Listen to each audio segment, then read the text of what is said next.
Iborete Ibas as sole administrator of Rivers State following the declaration of a state of emergency. He is expected to play a key role in restoring stability and governance to the state. Now, more than 10 trucks fully loaded with military personnel have exited the gate of the government house in Port Harcourt.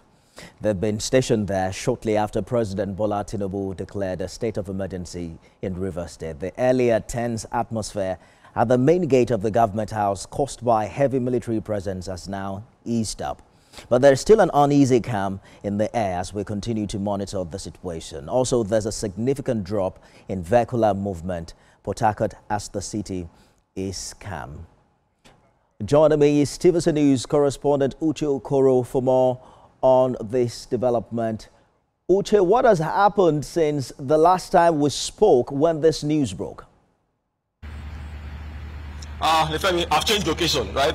From the last time we talked, I've changed my location. Right now, as you may be able to observe, I'm right in front of the main entrance to the Rivers State Government House here in the heart of Port Harcourt. Just moments ago, when I arrived, what stood out for me was the heavy presence of security personnel. I counted, at least from what I could see from where I was standing on the road, I counted about 6-7 trucks fully loaded with military personnel. I can't tell if those were Navy, Air Force, or Army officers, but because they were all on camouflage at the time. I was monitoring the situation at the gate. At about 30 to 45 minutes later, they all just drove off in their convoy. I counted more than 10 patrol vehicles. So that's the situation right now. Everywhere is calm.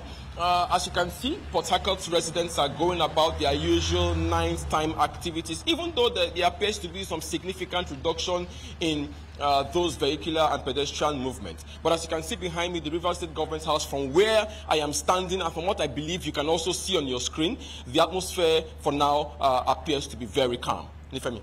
Any news yet from the suspended governor and other critical political stakeholders in Rivers?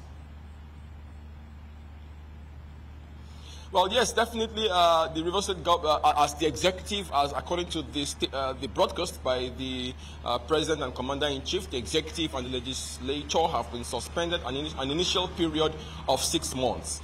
This came at night. I believe that implementation will, when it comes to implementation, we will begin to see that take shape from tomorrow morning. I've tried to get information as to what's happening inside the government house.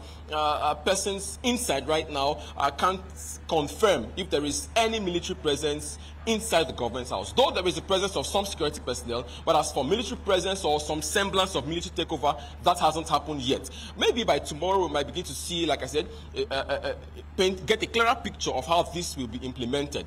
Also, I can also confirm to you that the legislature, even though they may not have that much of a choice, but they have also accepted their fate, and they would not be sitting for the next 6 months. I'm also reliably informed, I can't name my source at the time, has told me that, Uche, we definitely can't make any laws. We're not making laws for, we obviously can't make any laws right now. Our hands are tied. So we will accept our fate and wait for the next 6 months. So as for implementation, well, let's just wait till tomorrow and get a clearer picture of how this is going to play out. But right now, everywhere from where I am standing and from the reports I've been getting from across the state, everywhere is calm for now. Well, Mr. President's speech was clear about an administrator overseeing the affairs in Rivers State for the next 6 months, and it has nothing to do with the military takeover. But apart from the movement of trucks you noticed in front of the governor's office, is there any update yet on security infrastructure within the metropolis? And if I got you correctly, I think you're asking about the security infrastructure or security deployment in the state right now. As you know, a state of emergency is solely the responsibility of the military. I do not believe, well, I'm not the expert, but from my standpoint, I would say that the police wouldn't have that much to do in terms of implementing the state of emergency as we know it to be.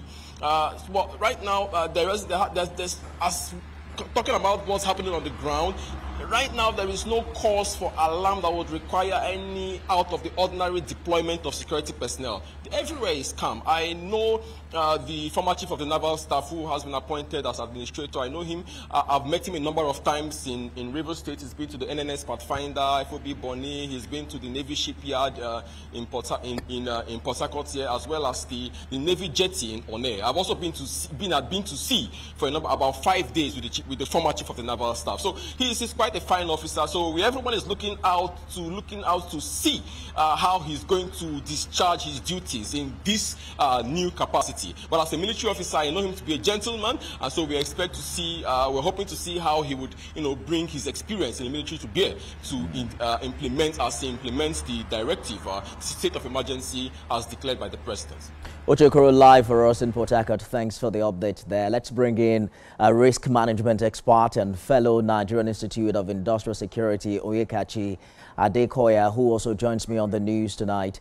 He's standing by for conversations as regards security, infrastructure, and what we've witnessed in Rivers in the past few hours. But we have that